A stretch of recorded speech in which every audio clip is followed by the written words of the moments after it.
4인4색 투자 인사이트 시간입니다. 오늘은 KB증권 박수현 신흥시장 팀장 모시고 중국 얘기해 보겠습니다. 어서 오십시오. 안녕하세요. 자, 이제 뭐 챗GPT가 세계적으로 이제 핫 이슈다 보니까 중국에서도 상당히 관심이 많죠? 맞습니다.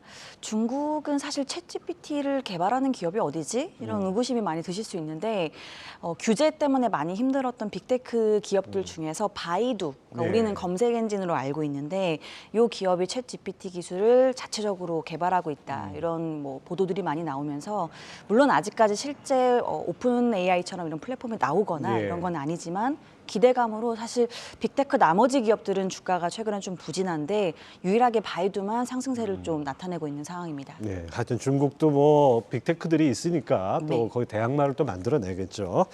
자, 코로나 이후에 중국인 단체 관광이 지난 6일부터 재개가 됐습니다. 근데 이제 한국, 일본, 미국은 뺐죠. 그런 점에서 약간 우리나라 이 리오프닝 수혜주라고 할 수 있는 뭐 항공업계나 카지노, 면세점 이런 기대감들이 약간 꺾이지 않았나 싶은데 어떻게 보십니까?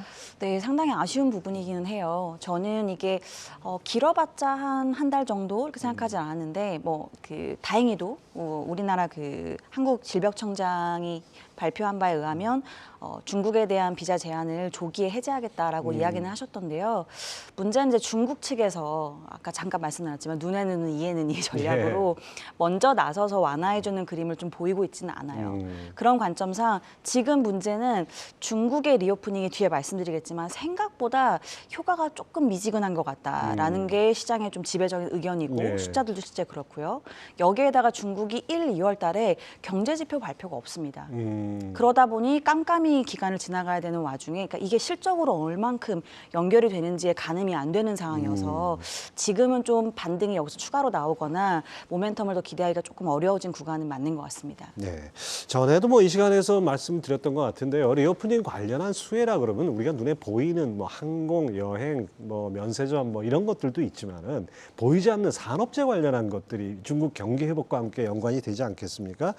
근데 우리 한중 간의 교육 규모가 감소하고 또 중국이 반도체나 자동차 같은 주요 첨단 산업을 내재화하겠다 이런 움직임이 많아요. 이런 건 어떻게 영향을 미칠까요?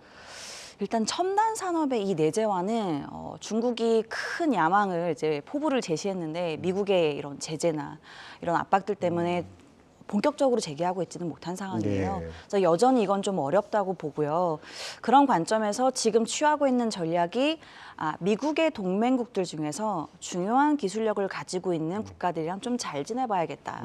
이런 친화적인 전략들을 좀 취하고 있고 그게 이제 유럽에 있는 여러 국가들. 예, 그리고 네덜란드라든지 네, 대표적이죠. 한국도 여기에 저는 제외가 되지 않는다고 여전히 보고 있고요.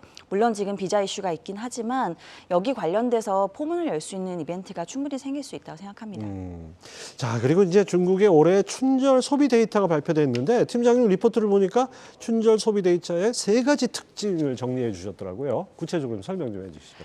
첫 번째로는 가장 아쉬웠던 포인트인데 생각보다 서프라이즈가 없었습니다.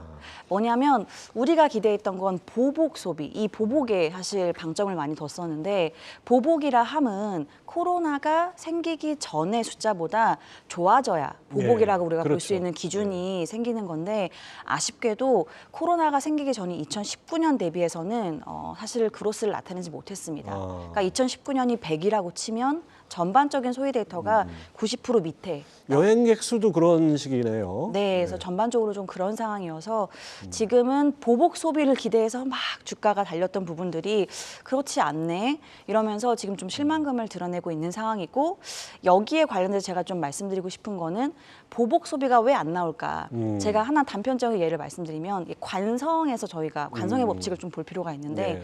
30일부로 우리 마스크 해제했잖아요. 예. 근데 아직까지 대부분 마스크를 거의 쓰고 한 다니더라고요. 90% 이상 쓰고 다니는 것 같아요. 네, 그러니까 중국도 3년 동안 사실 제로 코로나를 했기 때문에 소비를 하지 않았던 게 관성을 좀 가지고 있는 거죠. 그래서 우리가 이거를 좀 기간을 간과하지 않았나. 또 재난지원금도 안 줬고요. 그래서 이게 좀 호전되려면 한 4에서 5개월 정도는 기다려줄 필요가 있겠다. 그런 생각이 좀 듭니다. 예. 또 중국인들이 더 대표적인 관광지라고 할 수 있는 그 마카오나 하이난섬 같은 경우에 네. 중국 리오프닝 소비 이거를 그 팀장님 가늠해 보셨던데 마카오 지금 해외 여행객 수와 카지노 매출액은 완만히 회복 중이지만 보복 소비로 보기 어렵다. 이것도 같은 맥락인가요? 네, 같은 맥락입니다. 그러니까 YOY로는 그러니까 코로나가 있었던 시절 대비해서는 그래도 늘어난 건 그렇죠. 맞는데 네. 코로나가 없었을 때랑 대비해서는 여전히 뭐 전혀 그 정도 수준에 미치고 있지 못한다. 네, 저기 그래프 나오네요. 네. 월 카지노 수입액이 코로나 영향 전보다 오히려 51.2%나 줄었어요. 네. 그래서 지금은 사실 코로나 때문에 보복 소비가 정말 엄청난 드라이브를 걸고 있다. 이렇게 보기는 조금 무리가 있습니다. 자, 중국 당국이 이제 그 경기 부양하려면 중국은 또 부동산 비중이 크다 보니까 부동산 관련한 부양 조치를 내놓고 있지 않습니까? 근데 또 거꾸로 중국이 경기가 살아나면은 또 인플레이션 잡고 있는데 세계적으로 다시 또 이게 고개 드는 거 아닌가 이런 우려도 있습니다. 이건 어떻게 봐야 됩니까? 네, 여전히 그 이야기는 연초부터 계속 나오고 있는데 저는 중국의 이 부동산이 사이클을 나타내는 이 패턴들을 좀 주목해서 보실 필요가 있을 예. 것 같아요. 부동산이라는 건 굉장히 덩치가 무겁기 때문에 통상 중국은 3년 정도 패턴을 좀 보이는 편이에요. 그래서 정부가 지금 규제를 완화하면서 부동산 관련되어 있는 구매 제한도 사실 좀 풀어주고 있는 상황인데 이게 정말 강하게 드라이브를 걸어서 올라가려면 저는 이것도 아까 그 관성의 법칙에 의해서 예. 최소한 1년 정도의 시간은 필요하지 않을까. 그래서 지금 이게 중국발로 인플레이션을 다시 글로벌리 자극하는 이런 현상으로 번질 가능성은 올해는 적어도 커 보이지 않는다 이렇게 보고 있습니다. 좀 시간이 필요하군요. 네. 자, 다음 달이면 중국이 양회 아주 중요한 정치 행사가 있습니다. 이 양회를 앞두고 뭐 중국 경제 회복을 위한 여러 가지 그 중국 정부가 뭔가 움직임이 있을 것 같다 이런 얘기가 나오는데 어떻게 보십니까? 일단은 사실 지금 말씀드린 여러 가지 내용을 종합해 보면 중국 정부 고민이 많을 것 같아요. 리오프닝 풀었는데 생각보다 효과가 생각보다 많지 않네. 뜨뜻미지근하고. 네, 그러면 뭘 해야 될까 이런 좀 고민을 할 것 같기는 해요. 그래서 생각보다 제가 지난번에 나왔을 때는 재정 투자의 강도가 약할 수도 있다. 왜냐하면 예. 리오프닝을 풀면서 자연스럽게 올라오는 반등이 있기 때문에 굳이 지금 주머니 사정이 중국 정부가 좋지 않은데 강하게 재정을 투자할 만한 요인이 좀 적을 수 있다라고 봤는데 지금은 조금 다르게 생각할 수 있는 포인트가 된 것 같습니다. 그러니까 왜 안 좋은 소식이 좋은 소식이 되는 구간들이 예, 있잖아요. 지금은 오히려 그런 국면에 좀 진입한 게 아닌가라는 생각이 들고 재정 투자를 할 수 있는 힌트를 최근에 얻어보자면 상하이시가 아직 전국은 아닌데 전기차 보조금이 원래 중국이 지난해 다 끝나는 거였는데요. 예, 올해 폐지를 했잖아요. 네, 근데 연장했습니다. 아. 네, 그래서 이게 상하이시만 발표했지만 앞으로는 전국구로 양회 전후로 좀 확산될 가능성도 있어 보여요. 그래서 재정 쪽을 소비도 자극하고 다만 방점이 여기보다는 중국의 안보 전략에 좀 더 가까운 중국이 이제 빅데이터나 이런 데이터 센터를 엄청 구축하는 동수서산이라는 프로젝트를 하는데 이런 쪽에 투자, 그다음에 소비 관련된 부양책 이게 투 트랙으로 예. 방향을 가져갈 가능성이 좀 높아 보입니다. 그렇다면 양회 앞두고 우리 증시에서도 조금 기대할 수가 있는 부분이 있을까요? 그래서 소비가 생각보다 말씀드린 그 부양 정책이 우리의 생각보다 좀 서프라이즈를 보인다고 하면 여기에 들어가는 중간재라든지 소재단에 이런 것들은 영향이 좀 있을 수 있을 것 같고요. 이런 것들을 좀 살펴볼 수 있는 좋은 포인트인 것 같고 그리고 두 번째로 아쉬운 부분은 이제 동수서산 관련되어 있는 이런 그 중국 정부의 안보 전략에 들어가는 투자 프로젝트는 우리나라랑 직결되는 게 그렇게 많지는 않습니다. 그래서 반도체 관련된 쪽은 공급이 필요하기 때문에 여기서의 개연성은 저희가 좀 볼 수 있겠지만 정말 브로드하게 보기에는 좀 많지 않다 이렇게 말씀드립니다. 자, 최근에 또 미국이 그 중국의 정찰 풍선이라고 하나요? 그 격추를 해가지고 또 뭐 갈등이 좀 번졌잖아요. 한국 미중 간의 관계는 어떻게 전개될까요? 일단은 그 이슈 때문에 사실은 그 미 블링컨 장관이 중국을 방문하기로 했었는데 그게 예. 또 취소되고 그래서 굉장히 안타깝긴 했는데요.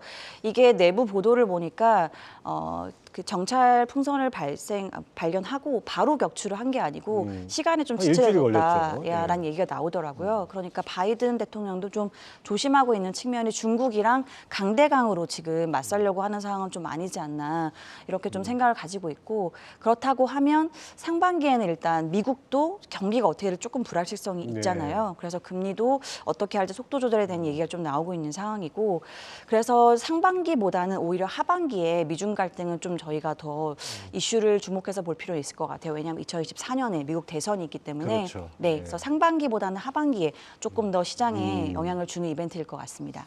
자, 끝으로 이제 중국 경기나 정책 변화에 따라서 우리 투자 전략은 어떻게 세워야 될까요?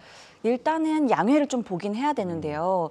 춘절 데이터에서 보면 소비가 생각보다 좋지 않았기 때문에 지금 조금 우리가 한 달 정도 투자 포트폴리오, 좀 길게는 상반기를 본다고 하면 소비주는 압축 포트폴리오로 가져가시는 전략이 좋을 것 같습니다. 정말 중국 안에 소비가 좋아질 쪽, 예. 이런 쪽은 말씀드린 관성의 법칙을 좀 벗어나는 프리미엄 소비를 하는 쪽이라든지, 그리고 당장 이제 서비스업은 나갈 수 있으니까 밖에 나가서 외식이라든지 뭐 이런 쪽에 좀 집중하는 전략이 좋을 것 같고요. 그래서 소비주를 굉장히 광범위하게 가져가시기보다는 저는 사실 아까 말씀드린 투자, 중국 정부가 앞으로 안보 전략에서 어떤 투자를 하는지, 그래서 빅데이터나 데이터 센터 이런 쪽에서의 투자가 연관되는 쪽에 좀 더 집중하시는 전략이 좋을 것 같습니다.